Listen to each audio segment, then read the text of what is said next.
So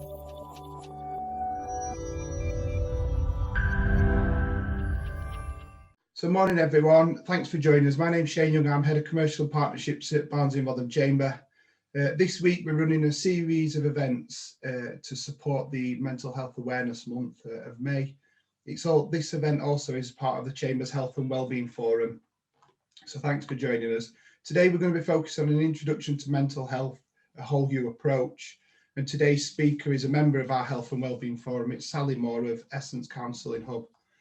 Sally is a qualified and experienced counsellor offering a range of counselling services through her business. She's also extremely well qualified with a number of certifications and accreditations to her name.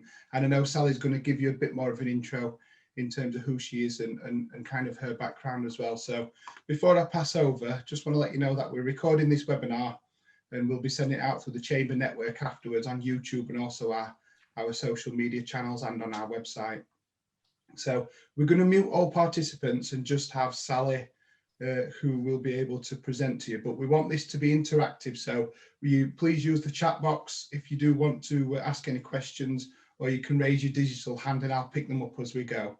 So I'll now pass over to Sally who'll make a start. Thank you, Shane. Hello everybody. My name's Sally. As Shane's just mentioned, I work in private practice as a psychotherapeutic counsellor. I first became interested in mental health. I used to work in further education, and the last college that I worked at was a residential college, and the students that stayed there very often had issues with mental health or bereavements. And it was at that point that I decided to retrain and become a counsellor.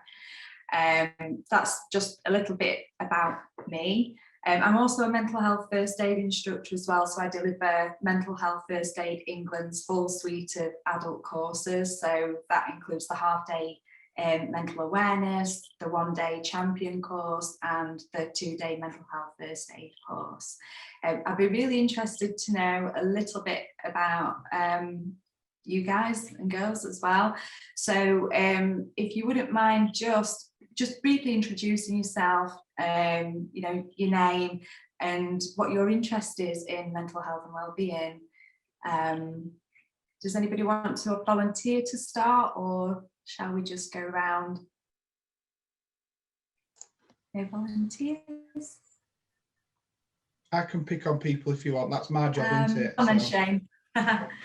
We'll have Ian then, because Ian's looking at us, look. Good morning, yeah, my name's Ian Barker. I work for Towergate Insurance. I'm an insurance broker. I've just got a general interest in mental health. I had a personal issue when I was younger with my father taking his own life, so I've always had a bit of an interest in it. So yeah, that's me. Thank you. Thanks, Ian. Well, I'll read you Kathy's, because I know Kathy's not got audio issues, but not got a microphone. So Kathy is from Tasibe. She's done a lot of training in mental health and supported her staff through mental health training. She would like to do more with regards to helping people with mental health, so general support. Great. Britt, only because you're the other one with your camera on, are you happy to come off mute? Is that all right? Hi, I'm Brittany. I'm from Prestige Safety Services, and I'd just like a more general outlook on mental health, with it being Mental Health Awareness Week last week. It's opened up my eyes about it. Thanks, Britt. Roger's come straight off. Look, put his camera on. He's parked up. He's nice and safe. Yeah, I don't actually drive anymore, so I'd be safe as a passenger anyway. I'm Roger Cheetham, founder of Transformational Resilience. I quite often speak for students and young people as well as businesses on the subject of resilience, and I'm finding out more and more that's becoming part of mental health at the moment. I have had my own mental health issues on the journey from myself being a attempted murder victim to attempted murder survivor, and now uniquely and proudly describing myself as an attempted murder thriver, and using that experience to help others with their mental health without them having to go through something like that, to learn the lessons I've learned along the way. Thank you, Thanks, Roger. Is there anybody else that would like to just pop off mute just to introduce themselves?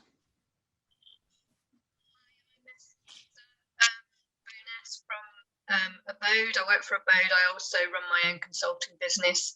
I've got a general interest in mental health, and especially sort of from the younger age groups as well, because my children have been through obviously lockdown. They're very young, and it's sort of consciousness of what they're going to experience now, I think, going on and moving forward. So just general interest really, but also from their point of view, just to help and support them through the next sort of few years, I guess.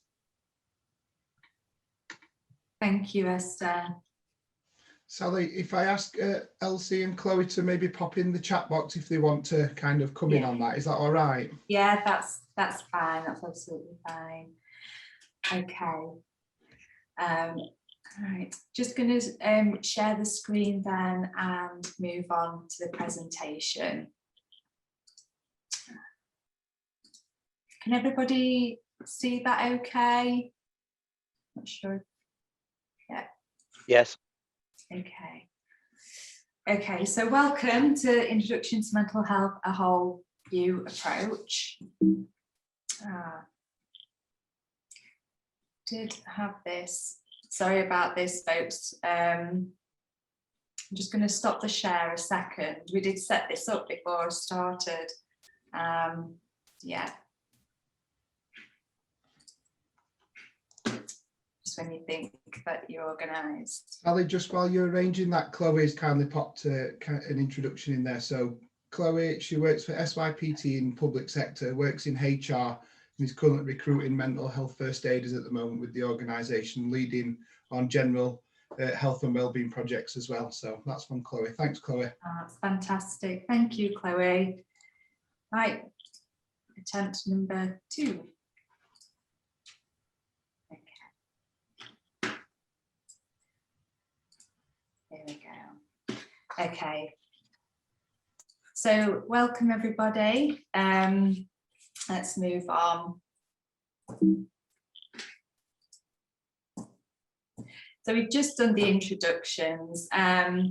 So yeah, we've got just under an hour to touch on mental health.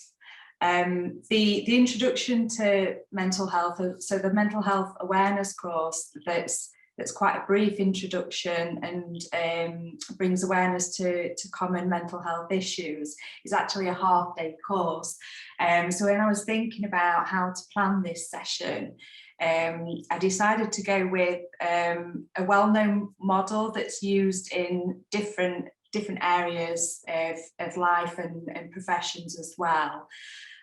So we're going to define what mental health is, understand some of the external and internal issues that can influence our mental health as well, and also look at a whole you approach. There is a PDF that comes with this session that if you wanted to download it, you're welcome to, and we'll put details in the chat box. I know Shane's going to share that as well after the session. If you have any questions at all as we go along as well, just please do ask. Okay, so just about to do how many people have we got now? We've got 7 or 8, Shane. We've got 9 on the call, and you can include myself as a delegate as well. Okay. So we're going to go into breakout rooms. Are you able to arrange the breakout rooms into pairs, Shane? Would that be Indeed. okay? Yep. How long do you want them for? How are we doing? 5 minutes? So just 5 minutes, everybody, just to discuss between yourselves what you feel mental health is. And then we're going to come back to the group and just talk about what you think the definitions are. Yeah, no problem. Sally, just before you come off, no, that's fine. That's fine. Great, that. So 5 minutes, that's fine. There we go.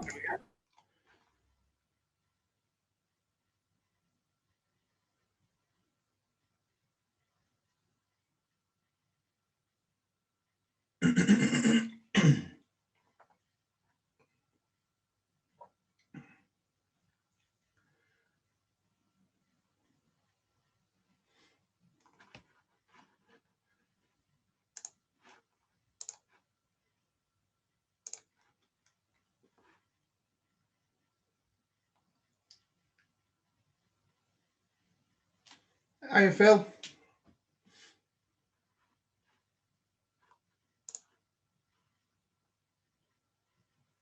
Are you there, Phil?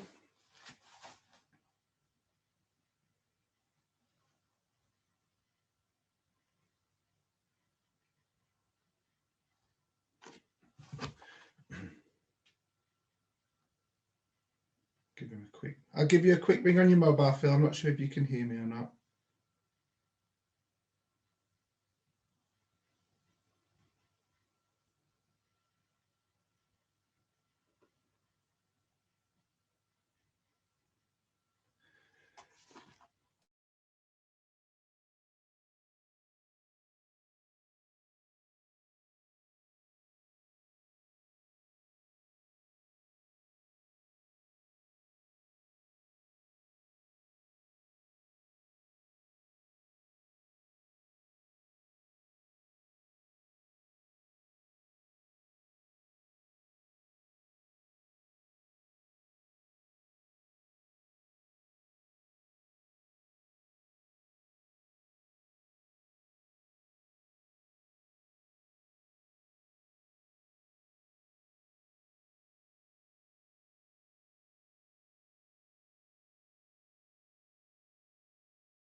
Over to you, Sally.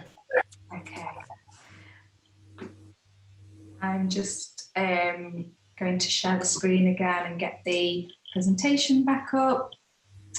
So yeah, what is mental health then? Would anyone like to volunteer a definition or how you see mental health after having talked about it in your groups?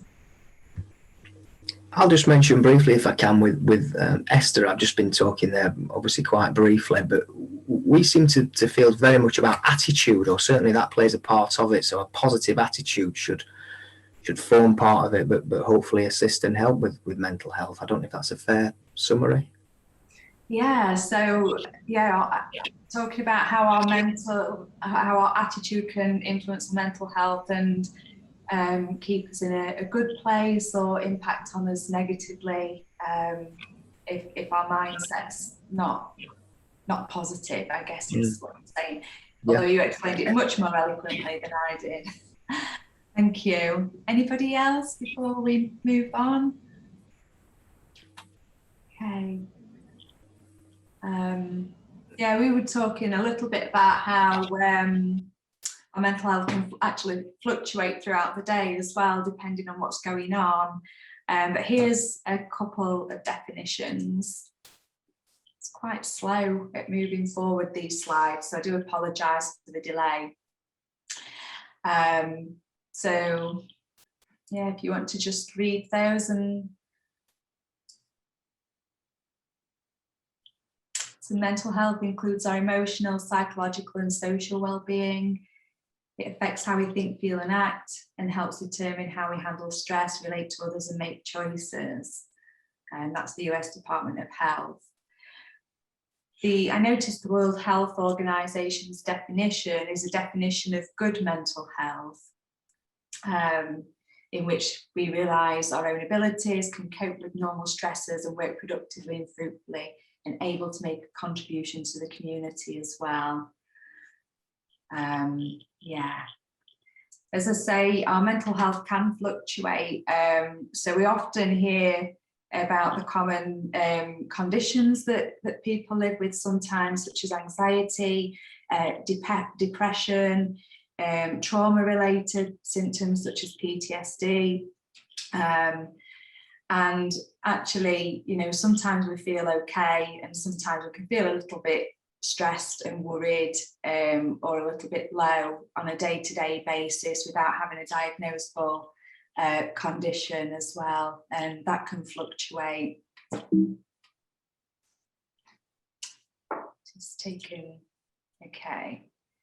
So does anybody have any views on what you feel might impact on mental health? I know we just talked about that positive mindset. Some internal factors and external factors, maybe.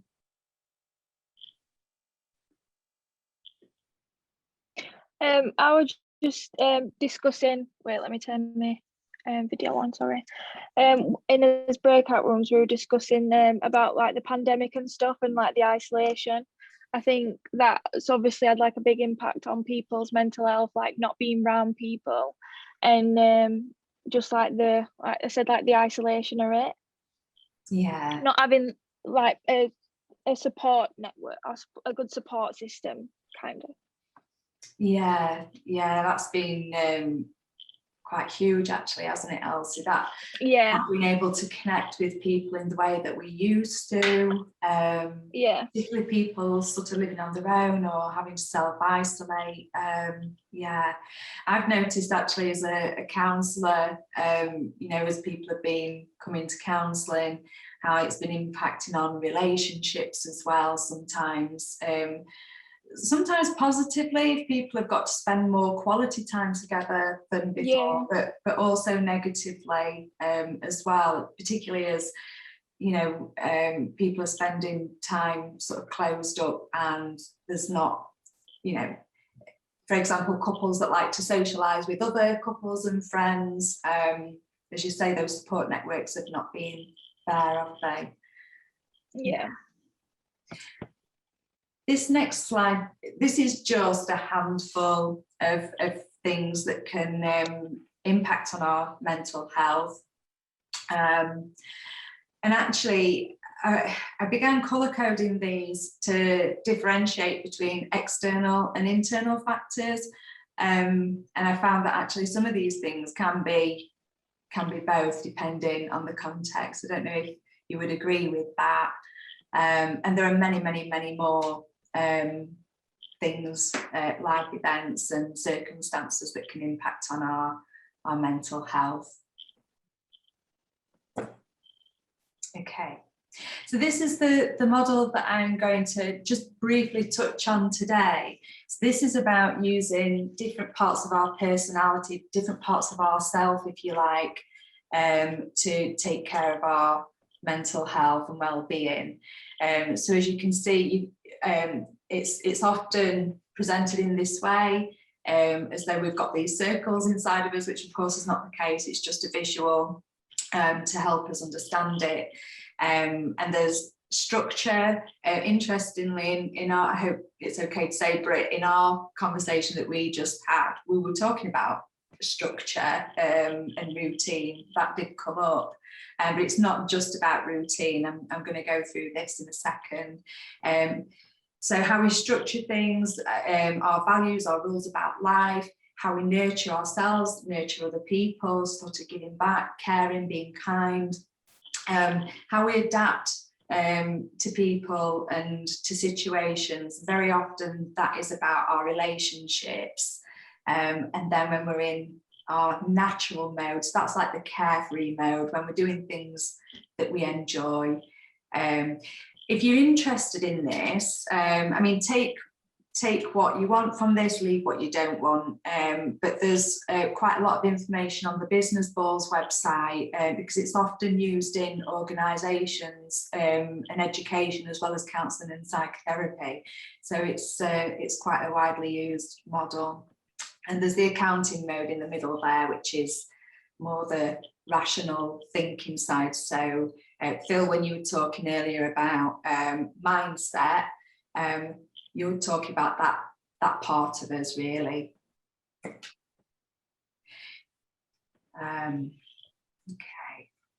So the first mode is the structuring mode. So this is the part of us where our values lie, where our boundaries are. It's about discipline. So I'm talking about positive discipline here. So that could be disciplining others. If, let's say, for example, you're a boss or you're a parent, but it could be about self-discipline as well, and being firm with yourself, but in a positive way.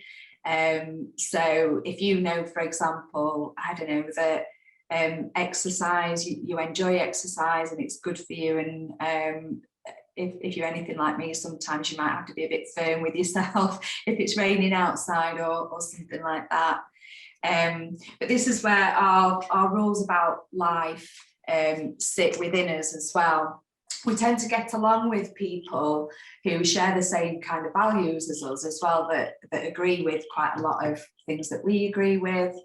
If we are doing work that we find meaningful, purposeful, if we're working either for ourselves or for an organisation that is aligned with our values, then that really does help with our well-being as well, because we're not working, or we're not expected to do things that go against what we think is right or wrong, if that makes sense. And you can think about this as being as like on a spectrum. So this is the structuring mode spectrum.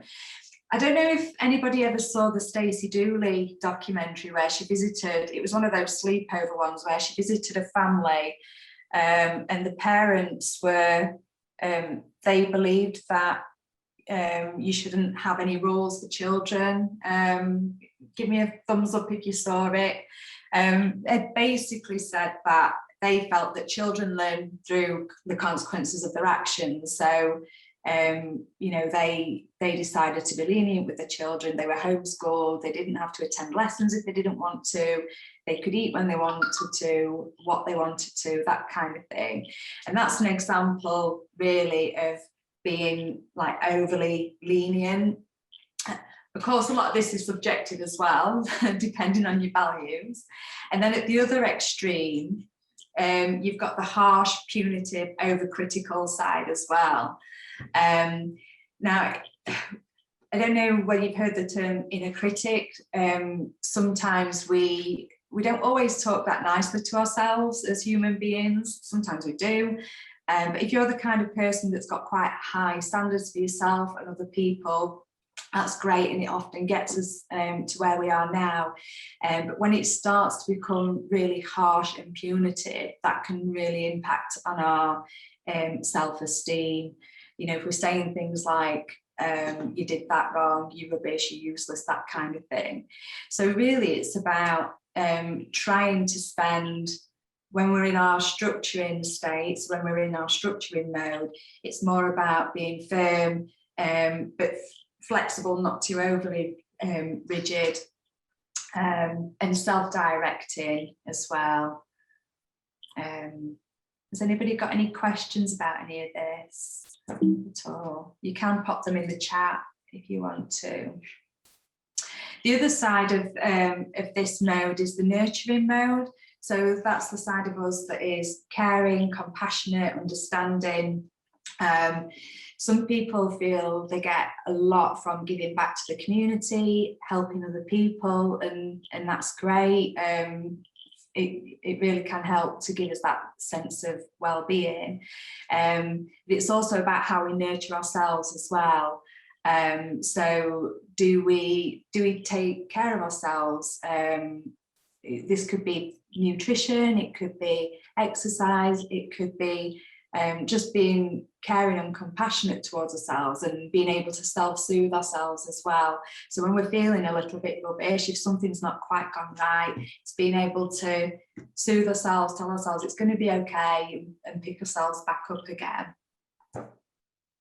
And again, you can think about this as being on a spectrum. So at one end of the scale, we're talking about neglect. So are there any areas that you neglect yourself? These are things that you could be thinking about. Are there any times when I'm actually, not caring for myself very well?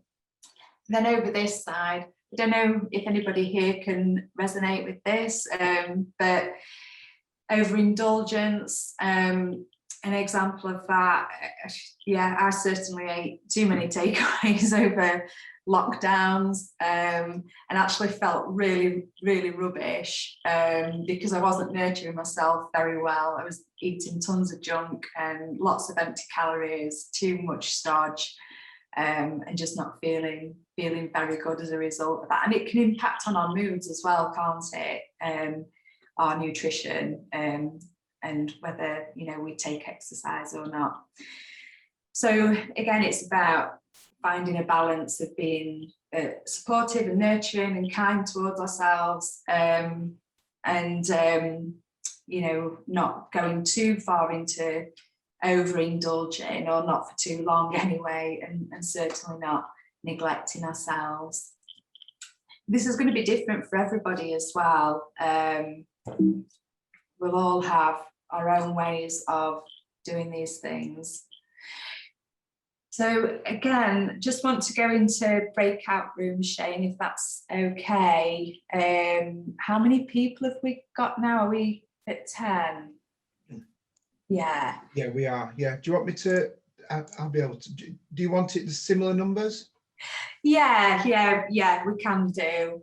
So these are the questions, really. This is for discussion. Don't share anything that you don't want to share. There's no pressure, by the way. So don't feel as though you have to overshare. But the questions really that are being asked are: how do you provide structure for yourself? How do you assert healthy boundaries? Because boundaries was in that structuring mode as well, wasn't it? So it's about having those healthy boundaries with people, or what you can do, workload, all that kind of thing.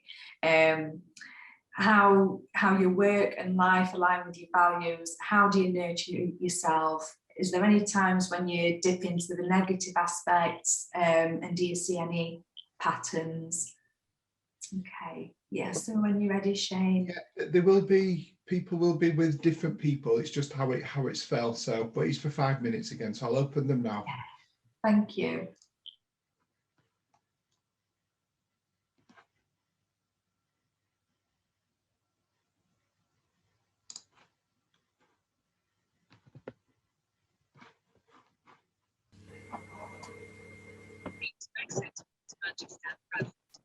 How was that? Did you understand what it was that you were talking about? Does anybody want to share? Yeah, any patterns that they notice in themselves or other people? If Yeah, not, I'll go. Just talking to Ian there, and it certainly came down to a lot of sport and exercise, and it came down to saying that on these particular days, that's when you do your exercise, and I think it needs to become a way of life rather than a chore and trying to fit it in, because then you get a bit resentful when you've got to cram things in. There's always something else to do, and it's too easy to dip out of that. But yeah, exercise was definitely the main topic in our conversation. Yeah, yeah. Chloe and I have just had a similar discussion actually, and yeah, I hope you don't mind me saying Chloe works in HR, so usually when you're in that kind of role as well, you have that duty of care of other people, and there are rules and boundaries that need to be asserted, but there's the nurturing side as well, and checking on welfare and that kind of thing. But we often forget about ourselves, don't we, in all of this. Anybody else before we move on? Okay, thanks for that. I'll go this time. Yeah, we had a lot of talk around routine. I was fortunate to be in a room with Elsie for a second time today, and I think we also had Katy there. But as I'm on the phone, I can't particularly see a third person. So apologies to Katy if we did accidentally exclude her. Yeah, we talked a lot about routine. I was talking about having a morning routine where I'll get up in the morning, drink a litre of water before I exercise. I was talking about people's perceptions about being on two crutches. People just assume that I don't exercise or use a gym, which are both incorrect. I also have things like themed days, which I've done even more so throughout the lockdown, just so that one day doesn't feel like the next and the next and the next. The Groundhog Day factor, as people have been describing it, even to the degree, much to the despair of my wife, where even the 3 hours per day at the end of my day, I allow myself to watch TV. I've even set myself certain things for certain days of the week and little treats at the weekend just to differentiate the weekend from the week, etc. So there was a lot of it about self-care. There was a lot about exercise and a lot about routine as well. Yeah, brilliant. Thanks for that, Roger. Oh, okay. So moving on.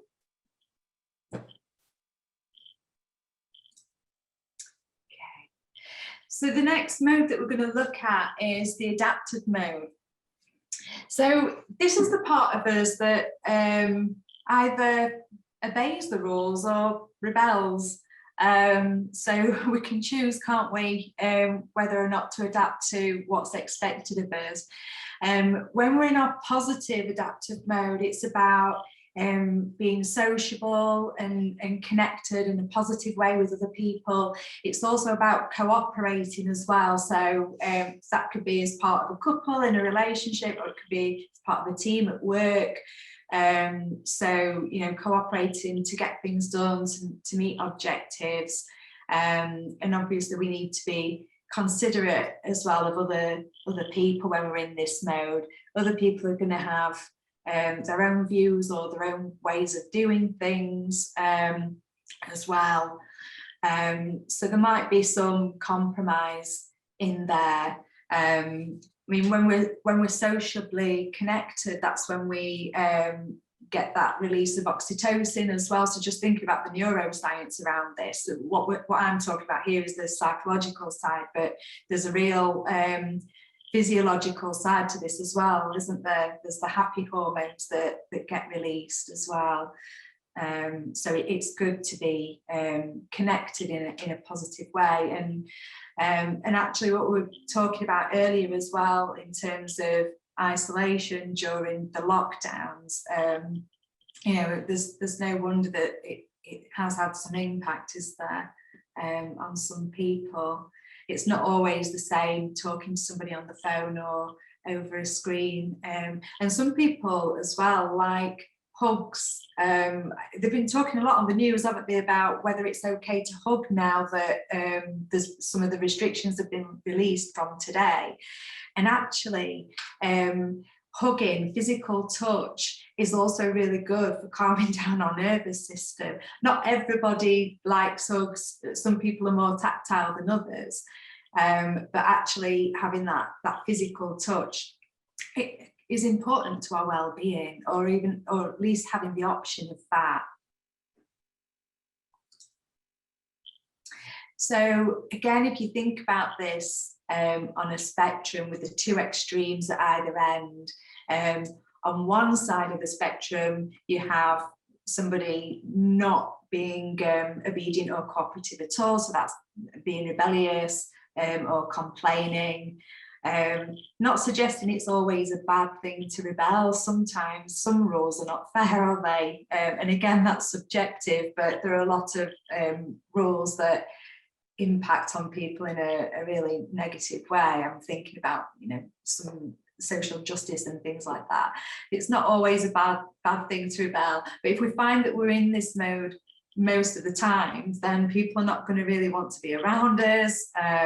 We're going to struggle to hold down jobs, get work, that kind of thing, which impacts on our mental well-being. And then at the opposite end, you will have over-adapting. So when we over-adapt to what people want from us, then we're being submissive, and that usually breeds resentment as well. So if we feel as though we're the ones that are always adapting to other people and to the detriment of what we want or what we need, then, you know, that can put us in a bad place. We can maybe start to feel low, depressed or anxious. If we find that we're, again, with around values, if we find that we're being asked to do things that are against our values, that can cause a lot of internal conflict. So that, again, could be work, or it could be in our relationships as well. And then there's the other side to this mode, which is the natural mode. So when we're in our natural mode, that's when we are either doing something that we enjoy, or we're getting that rest and recuperation. I don't know if anybody would like to share the kinds of things that they enjoy doing. Have you got any fun hobbies? Do you support any sports teams that you go and watch? Are you into crafting? Do you feel as though you're in your natural mode when you're exercising? Any volunteers to share what you do for fun and recreation? No? Yeah, well, I don't mind. Thanks, Phil. Saying, so I do quite a lot of running, but just not having the motivation to get out there and kind of put the miles in. But through lockdown, I kind of found my love again for just being in the shed, in the workshop, and creating things.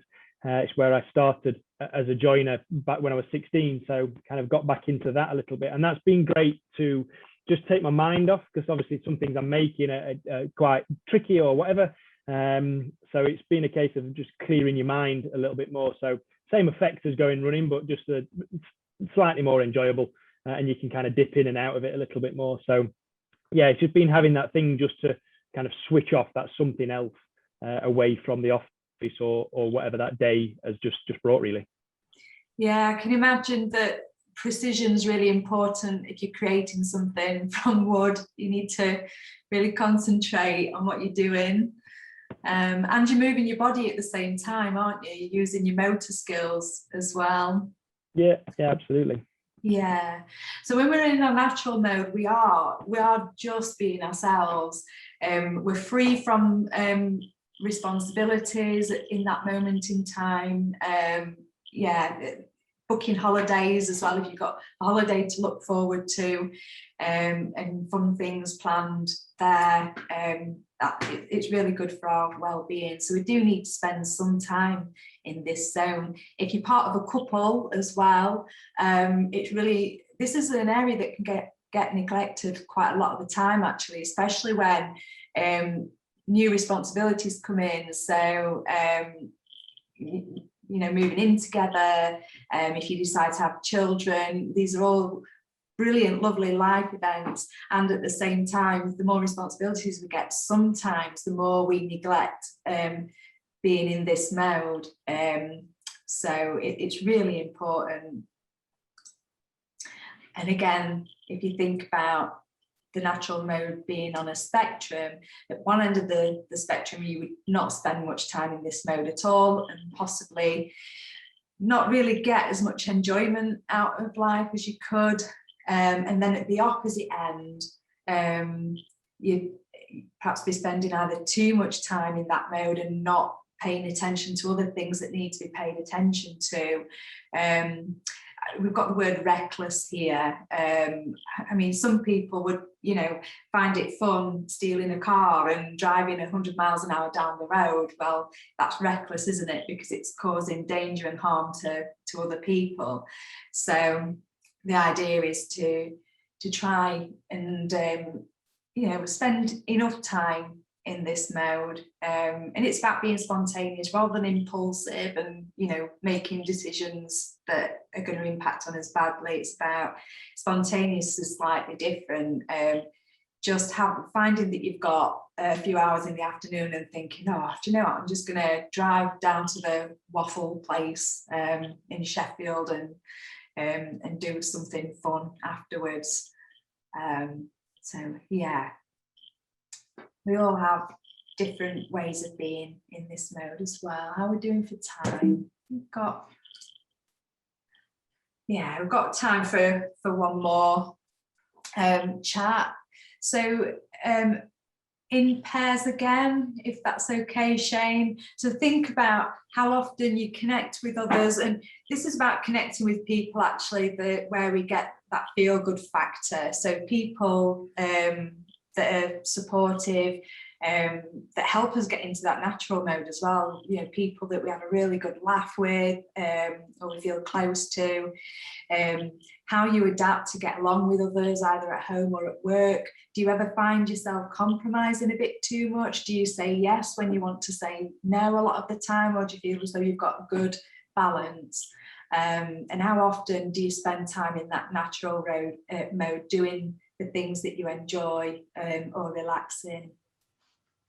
Do you want me to set it up, Sally? Yeah, please, Shane. No probs.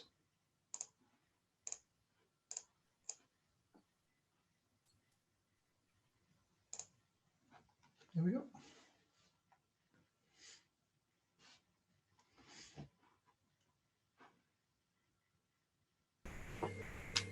How did it get on?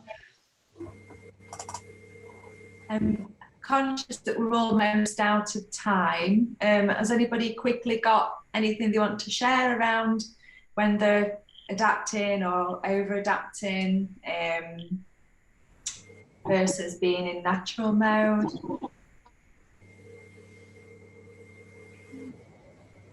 Okay, right, well, got something in the chat. We're all adapting and trying to do more, Kathy. Yeah, that's a good point. We do need to adapt, don't we? And it's finding that balance really, and what's the right balance for us in terms of supporting our mental health. Can you all see the presentation? Mine disappeared for a moment there. It's back up, Sally. Yeah. I hope you didn't see my messy desktop. We did indeed. It needs some structure. I need to get into structuring mode. So this is the final mode. This is the accounting mode. So when we're in our accounting mode, this is about making decisions. We're grounded when we're in this mode. We're looking at all of the options.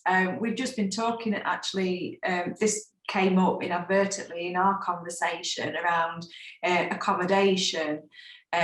So yeah, making choices around where we want to live, who we want to live with, if we're in shared accommodation, there's finances that comes into it.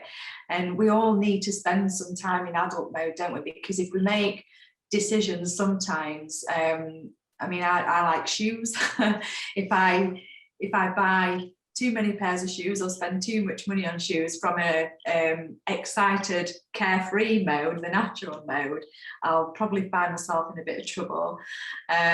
So yeah, there are times when we also have to spend time in this. And this is where we challenge our thinking as well. So if we find that we've got negative thought patterns repeating that are impacting on our well-being, we need to get into our adult mode and just question some of those thoughts that we're having. I could spend more time on that, but I am conscious that we're almost out of time. And this is just a graphic showing them all, really. You'll see here that it says parent, adult and child, and that's because the structuring and nurturing mode, we tend to develop that part of ourselves based on what we've learned from our main caregivers, not just our parents, it could be other significant adults as well. We're taught about values and rules and what's right and wrong. We're taught how to care just by our experience of receiving it as well sometimes. And we learn how to get along with others in our childhood and adapt, so obey the rules, disobey the rules, and also have fun when we're in childhood. And the adult is the accounting mode. We're in adult mode there. Next steps, if you're interested and want to download a wellbeing plan that's based on these different modes, where you can assess for yourself where you think you are, and identify any changes that you want to make. I'm going to send the link to Shane actually, and Shane's going to include that in an email out to everybody, so you're welcome to download that. And finally, anybody got any questions at all? Okay. I think for me, Sally, when we were kind of shaping this and trying to plan it to a degree, we wanted people to be engaged, because we do a lot of educational webinars, not necessarily on this topic that kind of the presenter speaks for an hour. So I really like the fact that everyone's been in breakout rooms, and I hope people have kind of benefited from engaging with other colleagues really around the call. Yeah. Me too. It's always, I love going to CPD events. I just like meeting new people. So sometimes there's a topic that I'm interested in, but it's nice to connect with people, isn't it? And yeah, because we can be in our own bubbles sometimes. So yeah, so I'm happy to follow up, Sally, with all the I don't know if you want to share the slides as well. Would you be comfortable doing that? Yeah, no problem. Yeah, I can send that on to you. Yeah. Perfect. If you want to come off mute, guys, and if you want to shout up if you've got any questions, just while we've got Sally for the last minute or two. Yeah, just thank you for that. That's great. I know I missed the first bit, so I'll be catching up on that when Shane sends the link out. But it just, for me, that was good, because it just reiterates that kind of what I'm doing and what I'm thinking. You're not on your own, which ultimately this is what it's all about. You sometimes think you are on your own, and what you're doing is not always the right thing. But just to hear, only speaking to two people, that what they are doing is very similar to what I'm doing, and how they're feeling and what their thought process is very similar to what mine is. So it's good to know that actually you are heading in the right direction and you are doing the right thing. And I think that's the key, and that's just part of it really, isn't it? Just believing in what you're doing. Yeah, and this was just a really small introduction workshop. I mean, it's a huge topic, isn't it? And we could talk about lots of things, but I'm glad you found that useful, Phil. Yeah, you're not on your own. Thank you. Yeah. Good. Well, thank you, Sally. Thanks for spending time to share the content with us, and thanks to everyone for being on the call. And like I said, this is the first of 3 events that we've got taking place this week to support Mental Health Month. So I'll make sure I follow up with the link and the bits and bobs that Sally's mentioned today. So a big thanks to everyone. And yeah, if you want to book on the other events, I'll send a link in there in the follow-up email. And thank you very much. If there's nothing else, Sally, do you want to close it off? Yeah. Thank you. Well, thanks everyone. Take care. Thanks.